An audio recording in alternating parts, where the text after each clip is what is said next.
여러분, 올해 끝에 서서 우리는 하나님 앞에 섭니다. 여러분은 1년을 돌아보면 무엇이 기억납니까? 또 기억나는 특별한 일들이 있습니까? 간직하고 싶은 거 있어요? 딱히 없습니까? 네. 그러면 교회 안에서는 여러분 어떤 일이 기억납니까? 교회도 딱히 없어요. 우리 JC 캠프도 갔었고 여름 캠프도 갔었고 또 우리 명소비가 새로 왔잖아요. 목사님은 그것도 되게 감명 깊게 남아 있어요. 또 저는 서준이가 이제 먼 곳으로 가는 것도 기억에 납니다.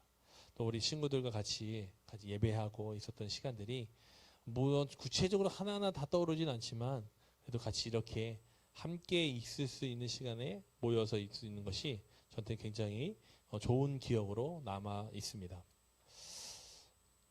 여러분, 한 달에 한 해를 우리가 끝낸다는 것은 단순히 이제 새로운 달력으로 이것을 바꾸는 것 이상의 의미가 있습니다.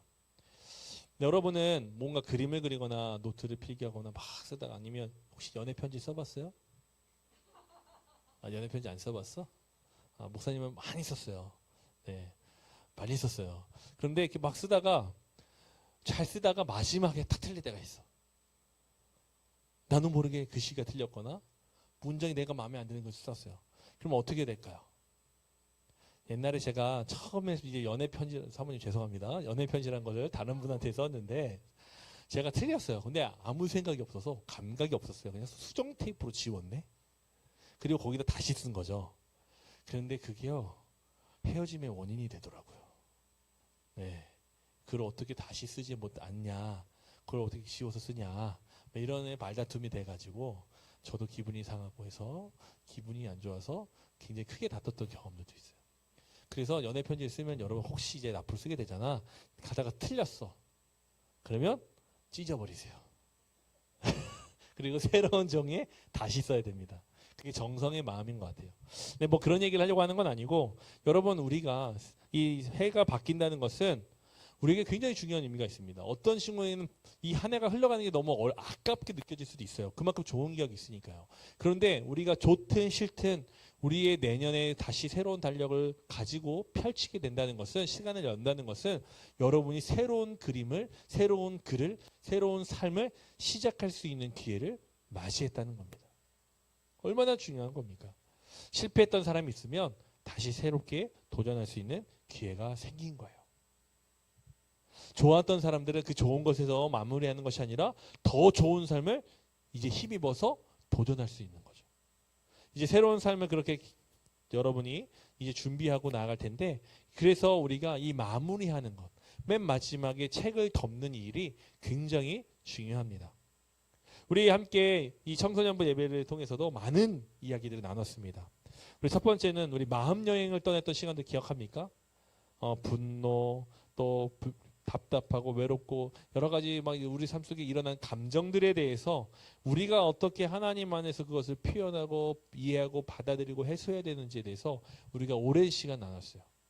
물론 여러분들이 그것에 대해서 다 하나하나 기억하지 못할지라도 여러분의 마음은 어느 정도 그 일들에 대해서 이겨낼 수 있는 힘이 생겼을 거라고 저는 믿습니다. 우리는 그 이후에 또 새로운 말씀들을 나눴어요. 하나님은 누구이신가? 예수님은 누구이신가? 성령님은 어떤 분이신가? 기억납니까? 이야기 나눴던 거? 뭐 하나님이 누구시다, 예수님이 누구시다, 이것까지 정확하게 기억나지 않아도 하나님, 예수님, 성령님에 대해서 나눴던 것 기억나시죠? 여러분, 그 하나님이 단순히 우리가 글자로서 배우는 이야기가 아니라 살아서 역사하시는 하나님으로 우리와 함께 하심을 우리는 나눴습니다. 그리고 대림절과 성탄절을 지나면서 우리 가운데 그 주님이 오셨다는 복음을 다시 붙들고 마지막 이 순간에 서 있습니다. 제가 여러 가지 말씀으로 이 시간을 마무리하려다가 이 말씀이 탁 떠올랐어요. 에베네셀이라는 단어였습니다. 이게 우리나라 말은 아닙니다. 히브리어이고요. 이 에베네셀이라는 것은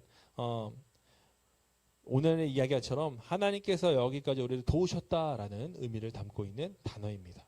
우리 함께 이 고백을 통해서 성경에서 말하는 에베네셀 다섯 뜻을 그냥 깨닫는 시간이 아니라 여러분의 삶 속에서 진짜로 에베네셀이 고백되는 은혜가 있기를 주님의 이름으로 간절히 기원합니다. 우리가 이 이야기를 이 고백의 의미를 정확하게 알기 위해서는 조금 상황을 알 필요가 있어요. 그래서 사무엘상 7장에 그 왜 이 이야기를 하게 됐는지가 나오게 되는데요. 그 당시 이것은 이스라엘 사람들에게 있었던 일입니다. 그리고 사무엘이라는 사람이 고백한 내용인데요. 이 이스라엘은 블레셋이라는 그 강한 민족에게 계속해서 공격당하고 눌리고 조공을 바치고 빼앗기고 이러면서 막 삶을 살았습니다. 그러니까 굉장히 어렵게 한 거죠. 우리나라로 말하면 지금 청나라, 명나라, 원나라 이런 나라들이 중국에 있던 그 나라들이 우리나라를 계속 공격하고 힘들게 했잖아요. 그런 것처럼 우리나라가 그 이스라엘이 그런 어려움을 겪고 있었습니다. 전쟁에서 빼앗고 땅이 빼앗기고 여러 가지 삶이 흔들리는 일들이 비일비재하게 일어났습니다. 그런데 이 전쟁 때문에 이 블레셋 때문에 이 나라 이스라엘이 힘든 것도 있었지만 그들 안에 있어서 정말 힘든 일들이 하나 있었는데 그것은 문제가 있었는데 그건 뭐냐면 하나님과의 관계가 무너졌다는 거예요. 이스라엘 백성들은 하나님과의 관계에서 세워진 나라거든요. 근데 하나님과의 관계가 무너지니까 그들의 삶이 온전해질 수가 없게 됩니다. 시간이 지날수록 마음이 하나님께서 더 하나님으로부터 멀어졌습니다. 그러니까 사람들이 멀어지니까 빈 공간이 생겨요. 그러니까 그것을 채우고 싶어요. 그래서 그 채우고 싶은 것들을 찾습니다. 그런데 그게 뭐냐면 다른 신들이었어요. 다른 우상들, 신들을 데리고 와서 하나님을 놓고 그 옆에도 같이 신을 막 여러 개를 놓으면서 같이 다 섬기는 거예요. 신이 많을수록 좋겠지. 이렇게 생각한 거예요. 이 신도 나를 돕고 저 신도 나를 돕고 막 이러면서 그렇게 그 마음을 채워가려고 노력했습니다. 믿음이 섞이고 마음이 갈라지고 삶이 막 흔들리고 외부로는 전쟁으로 블레셋에 눌려서 힘들었던 거죠. 그래서 이 사무엘상 7장에 그렇게 오면서 이 사무엘이라는 사람이 마지막으로 하나님이 세운 선지자라는 사람이에요. 사람들과 다르게 일반 사람들과 다르게 하나님의 말씀을 직통으로 받습니다. 하나님의 하시는 말씀을 받고 그것을 그 당시에 이스라엘 백성들에게 전했던 지금 목사님은 성경책에 있는 말씀을 보고 해석하고 그것을 믿고서 선포하는데 그 당시에 선지자들은 직접 하나님으로부터 음성을 들었어요. 말씀을 들었어요. 그리고 그것을 전했던 사람들이에요.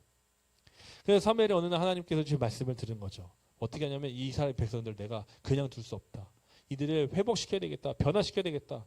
그래서 이 사무엘상 7장에 오면 사무엘이 이스라엘 모든 사람들을 모읍니다. 그래도 선지자는 존중했어요. 왜냐하면 그 존재 자체가 아주 중요한 의미를 담고 있었거든요. 지도자가 없었어요. 왕이 없었던 시대이기 때문에 선지자는 그 왕 같은 역할도 했고요. 제사장의 역할도 했고요. 지금으로 말하면 좀 안 좋은 일이에요. 정교가 일치되어 있는 지도자급이에요. 그렇죠. 그때는 가장 강력한 권력을 갖고 있었던 사람이라고도 합니다. 그런데 그 권력을 행할 수 있는 기회는 단 한 번, 하나님의 말씀이 임할 때만 사용할 수 있는 거예요. 자기가 하고 싶다고 할 수 있는 게 아닙니다. 근데 하나님의 말씀이 들어서 그것을 이야기한 거죠. 그래서 여호와께 돌아와라. 그리고서 하려면 너희가 모두 섬기는 것들 다 버리고 하나님만 섬기자. 그러면서 앞으로 모여서 이야기하면서 막 나눴습니다. 그런데 그 장소가 어디냐면 미스바라는 곳이에요. 우리가 동성, 서울, 수원, 천안, 대전, 부산 이렇게 말하듯이 여기도 그런 장소가 있었는데 넓은 뜰이 있었던 그곳이 미스바라는 곳입니다. 이 미스바에 모여서 이 사람들이 이제 사무엘의 이야기를 듣는데 여기는 모인 이유가 뭐냐면 하나님 앞에 다시 서기 위해 모였던 거예요. 그래서 이스라엘 백성들이 그런 선지자 이야기를 들으니까 자기들의 잘못이 깨달아지기 시작한 거예요. 성령님이 역사하신 거지. 그래서 이스라엘 사람들이 그 자리에서 그 얘기 듣고서 뭐야 하고 쓸데없는 얘기 하고 있네 하고 돌아간 게 아니라 그 자리에서 자기들이 잘못된 것을 기도하기 시작해요. 하나님한테 잘못했다고 이야기하기 시작해요. 심지어 밥을 굶어가며 금식하며 기도하기 시작해요. 그런데 이렇게 기도해요. 새롭게 마음을 가져요. 그거 하나님 앞에 도전하고 다시 믿음을 갖고 싶어요. 그러면 하나님이 참 이 아이들 예뻐하고 좋아해야 되잖아요. 그럼 문제가 어떻게 돼요? 더 생겨야 돼요? 해결돼야 돼요? 하나님께 기도했어. 기도하고 있어. 막 잘못했던 것도 용서를 구하고 다시 순전한 마음으로 믿음을 갖기를 좋은 믿음을 갖는다고 도전하고 있어요. 그러면 좋은 일이 생겨야 돼? 나쁜 일이 생겨야 돼? 우리는 좋은 일이 생겨야 되잖아. 그렇죠? 그러기 위해서 기도하는 거잖아. 그런데 성경에 보면요. 이때 아주 어려운 일이 이스라엘 백성들에게 일어납니다. 뭐냐면 블레셋이 다시 쳐들어온 거예요. 그런데 이들이 목적이 정확하게 있었어요. 이번에는 이스라엘을 거의 멸망시키리라. 이들이 첩보 활동을 했는데 이스라엘이 모인 거야. 우리나라 말로 하면 불순한 의도로 집회를 하기 시작하는 거야. 일제시대 때 우리나라가 집회를 할 수 있었을까 없었을까? 사람들이 많이 모이는 거 할 수 있었을까 없었을까? 못했어요. 일본이 그걸 막았어. 왜냐? 얘네가 딴짓할까 봐. 그러니까 막았거든. 마찬가지야. 블레셋도 첩보 활동을 통해서 이스라엘이 어떻게 움직이는지 매번 감시한 거야. 그런데 그때 이 이스라엘 백성들이 미스바로 전체 인원이 다 모였어. 엄청나게 많은 숫자가 모인 거예요. 엄청나게 많은 숫자가 모이니까 이 블레셋이 아주 예의주시하다가 이렇게 지휘관들이 회의를 했겠죠. 이걸 가만히 두냐 어떻게 하냐 하다가 어떤 사람이 탁 이렇게 아이디어를 낸 거지. 자, 일망타진할 수 있는 기회입니다. 저 아무것도 아닌 놈들 우리가 이번에 가서 완전히 쓸어버립시다. 그리고 그 땅을 완전히 다 뺍시다. 우리 걸로 차지합시다. 그들을 종으로 빼앗아서 우리가 하기 싫은 일들 다 시킵시다. 이렇게 외친 거예요. 좋은 기회입니다. 사람들이 무릎을 치고 박수를 치면 좋은 기회다. 당장 가자. 그래서 그 즉시 군대를 모아서 쳐들어옵니다. 이스라엘 백성들은 하나님 잘못했어요. 우리 이제 다시 하나님께 돌아가겠다고 울며 기도하는데 지금 저쪽에서는 세상의 가장 위기가 그들에게 다가오고 있었다는 거죠. 그런데 그 일 속에서 하나님이 역사하십니다. 성경이 만약 이렇게 해서 이스라엘 백성이 끝났다 그러면 성경은 더 이상 지어지지 않았겠죠. 근데 그 뒤에도 성경 엄청나게 많은 말씀들이 있거든요. 그 얘기는 뭐예요? 이스라엘 백성이 끝났다 안 끝났다? 안 끝났다. 어떻게 하냐면 하나님이 기도하는 이들의 기도를 들으시고 하나님이 이들이 창과 칼을 들지 않았어요. 힘이 없었어요. 싸워도 질 수밖에 없는 상황이었어요. 그러니까 그들이 그것을 내려놓고 기도하는 것에 전념하여 계속해서 기도할 때 하나님이 대신하여 그들이 들 칼과 창을 드셨습니다. 그리고 블레셋이 쳐들어오는 가운데 그들에게 강력한 하나님의 기적을 행하십니다. 어떻게 하냐면 마른 하늘에 갑자기 구름이 갑자기 끼더니 세상에 볼 수 없는 천둥과 번개가 이 블레셋 군대를 향해 떨어지기 시작해요. 여러분 번개 떨어지는 거 봤어요? 번개 떨어지는 거? 땅에 팡 하고 떨어지는 거 봤어요? 유튜브에서 보십시오. 굉장히 강력합니다. 그냥 번개가 땅으로 떨어지면요. 폭탄이 떨어지시면 완전 거기가 팡 하고 터져요. 난리가 납니다. 그런 하나님의 번개와 세상에서 그냥 고루룩쾅쾅쾅 끝난 게 아니라 그동안 경험해보지 못한 정말 세상이 무너질 것 같은 느낌이 드는 천둥과 번개가 블레셋을 완전히 덮어버립니다. 블레셋 군대들이요. 기고만장하며 쳐들어왔다가 그거에 놀래가지고요. 그 엄청나게 오랜 세월 훈련을 하고 무장을 하고 두려움이 없고 그리고 많은 승리를 정치하며 그냥 그 모든 것에 용기가 있었던 그들이 그 천둥과 번개 자연현상이 무너져 버려요. 그리고 다시 돌아갑니다. 이스라엘 백성들은 아무것도 하지 않고 구원을 경험하는 역사가 일어납니다. 그때 이 사무엘이 백성들 앞에서 일어나서 그 일들을 보며 이야기한 겁니다. 돌을 하나 갖다 놓고 큰 돌을 하나 갖다 놓고 이 돌의 이름을 정한 거예요. 그 돌의 이름이 뭐냐면 에벤에셀이었어요. 에벤이라는 단어는요. 돌을 말하는 거고요. 에셀이라는 것은 도움이라는 뜻입니다. 그러니까 이 돌을 보면서 도움의 돌, 기억의 돌 이렇게 이름을 붙인 거예요.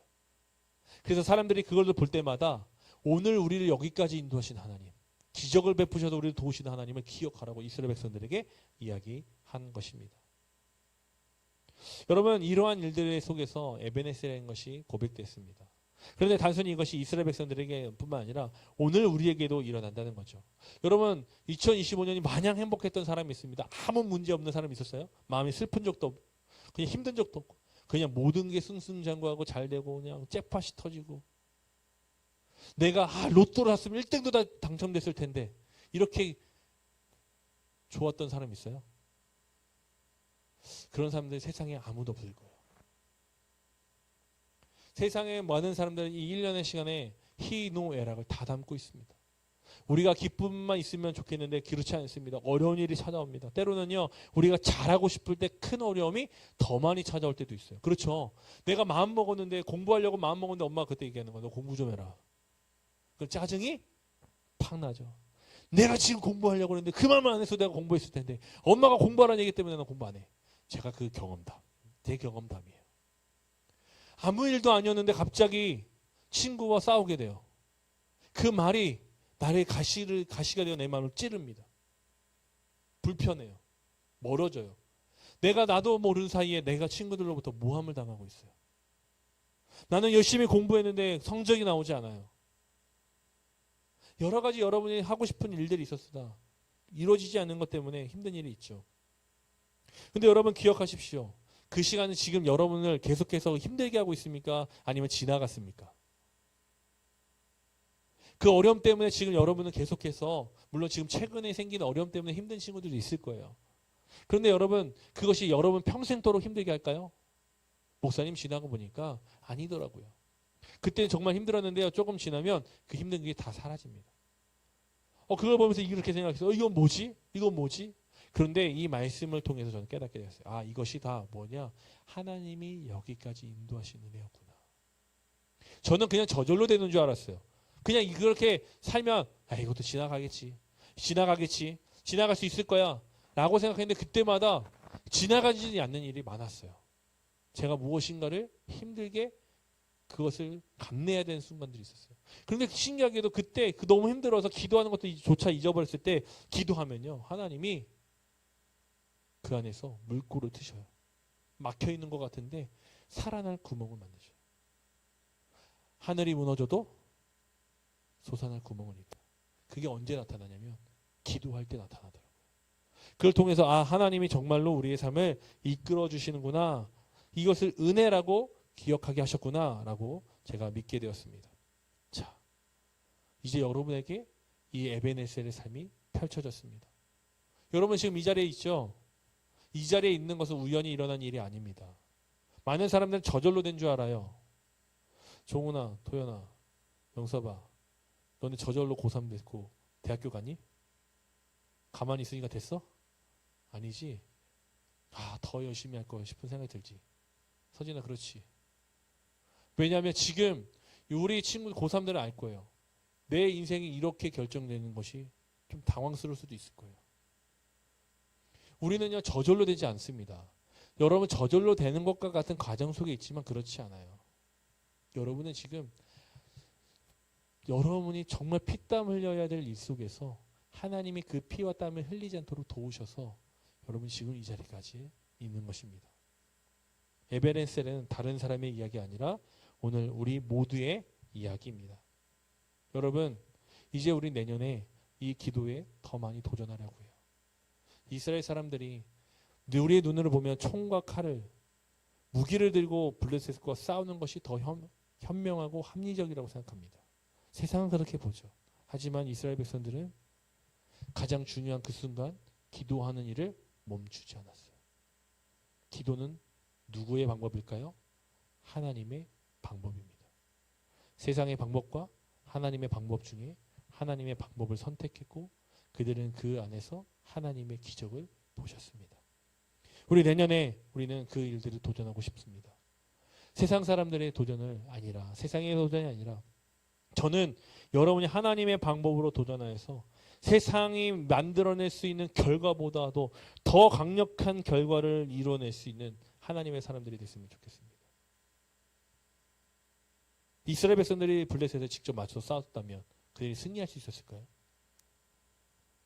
그들은 세상의 방법으로는 정말 처절한 패배를 경험할 수밖에 없는 결과밖에 맞이할 수 없는 사람들이었지만 하나님의 방법을 선택했더니 하나님이 그들의 삶에 도저히 세상이 만들 수 없는 결과를 만들어내셨습니다.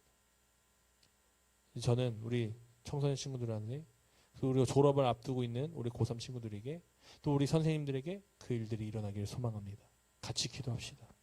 목사님도 선생님들도 여러분도 함께 기도할 때 여러분의 삶에 에베네셀의 은혜가 이루어질 줄 믿습니다. 여러분이 가는 곳마다 그 일들마다 에베네셀 고백하는 역사가 일어나게 될 줄 믿습니다. 여기까지 도우신 하나님 앞으로도 인도해 주실 것입니다. 그 하나님을 바라보며 2026년 여러분에게 주어진 새로운 상황과 새로운 삶 가운데 믿음으로 도전하며 나가길 주님의 이름으로 간절히 기원합니다. 그때 그러기 위하여 우리가 기억해야 될 한 가지가 있습니다. 이스라엘 백성들은 자기들이 좁차고 미스바에 모인 것이 아닙니다. 하나님 앞에 서고자 미스바로 모였습니다. 여러분 삶에 지치고 힘들 때마다, 어려움이 있을 때마다 하나님 앞에 모인 이 시간을 잊지 마십시오. 예배의 시간으로 오십시오. 하나님 앞에 나아가십시오. 하나님은 그곳에서 여러분을 만나주시고 여러분 삶 속에 기적을 이루실 것입니다. 우리 함께 이 말씀을 기억하며 함께 기도했으면 좋겠습니다.